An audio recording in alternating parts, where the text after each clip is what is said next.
Today we're going to review some of our derivative rules as we're going to add on some more challenging integrals.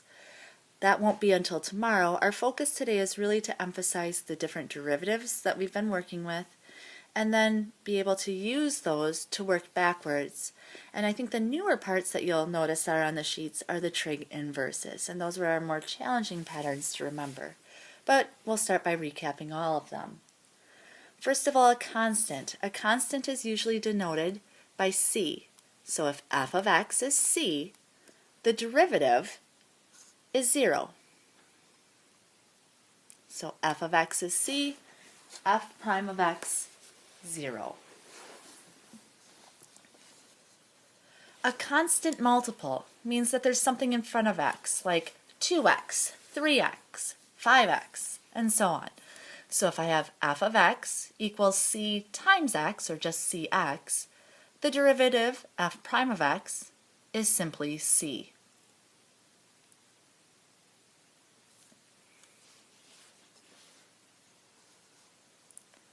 A sum or a difference. Let me add in the difference part here by just putting a plus or minus. A sum would just mean I have two things being added together, the g of x and h of x. We take the derivative of each part individually and add or subtract together based on what it was. And so it's really just saying that we have the sum or difference of its parts.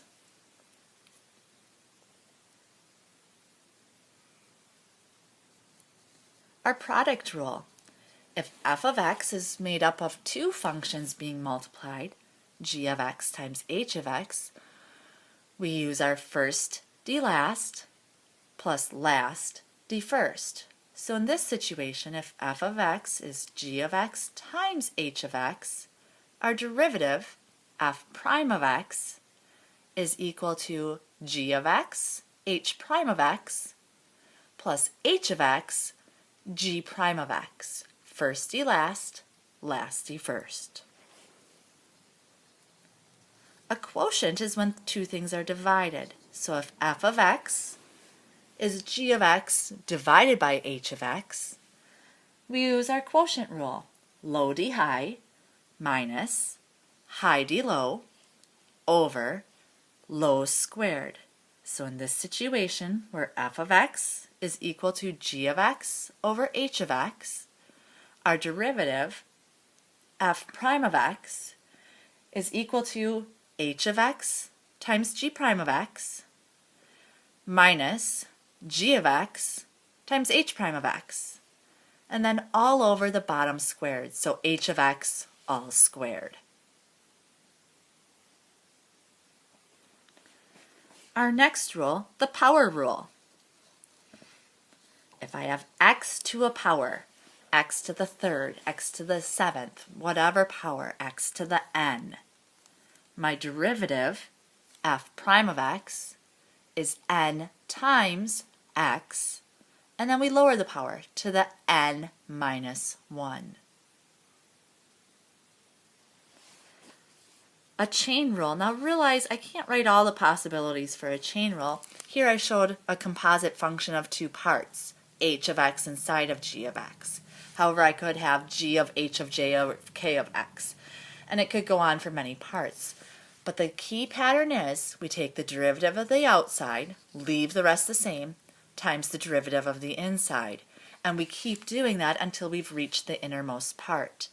So with a two-part composite function, f of x equals g of h of x, we get our derivative, f prime of x, equal to g prime of h of x times h prime of x. Then our trig derivatives. If f of x is sine of x, our derivative is cosine of x. Our next one, if f of x is cosine of x, our derivative, negative sine of x.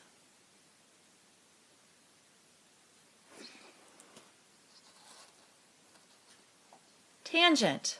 If f of x is tangent of x, f prime of x is secant squared of x.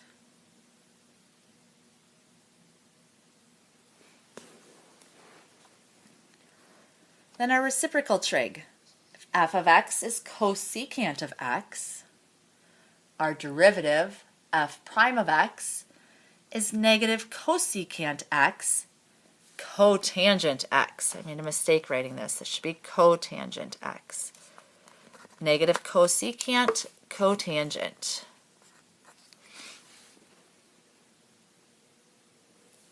Secant, f of x is secant of x.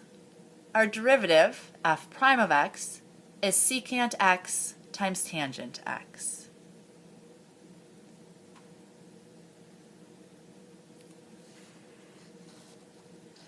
Cotangent. Let's slide this up. If our function is cotangent of x, our derivative is negative cosecant squared of x. After we looked at our trig words, we worked on our logarithmic and exponential functions.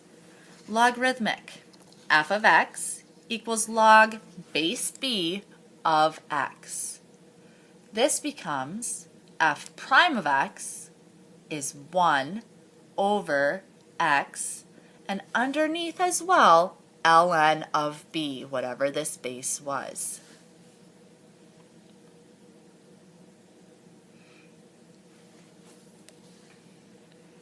Natural log, so that's really log base e, denoted by ln. So if f of x is ln of x, our derivative is 1 over x. Now realize for any of these rules we've talked about, if this isn't x but rather g of x or some function, then I would always have to multiply by its derivative. That's using the chain rule within any of these rules. Exponential, so that's a number to a power. So if I have a to the x, which would be something like 2 to the x power, I would have my derivative, f prime of x, is a to the x, the same thing, but also times ln of a, to account for having a to a power. When I have the exponential base e, it just remains the same. So e to the x stays e to the x. If I use this idea here, ln of e, really just 1, so it's like times 1, it's itself. And now for the challenging patterns, or inverse trig. If f of x is sine inverse of x, sine inverse denoted by sine to the negative 1, then my derivative, f prime of x, is 1 over the square root of 1 minus x squared.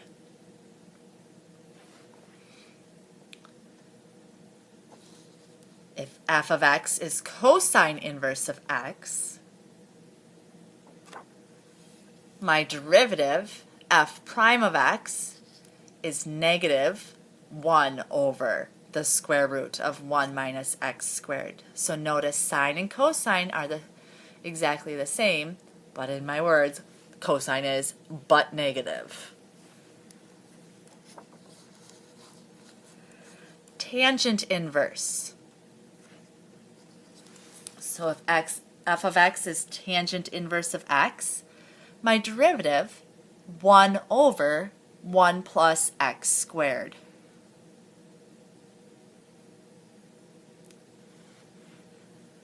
And then the inverse co-function, so inverse cosecant.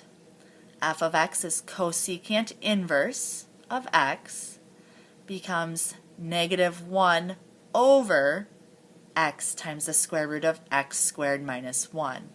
Once again, negative 1 over x times the square root of x squared minus 1. Inverse secant. F of x equals secant inverse of x.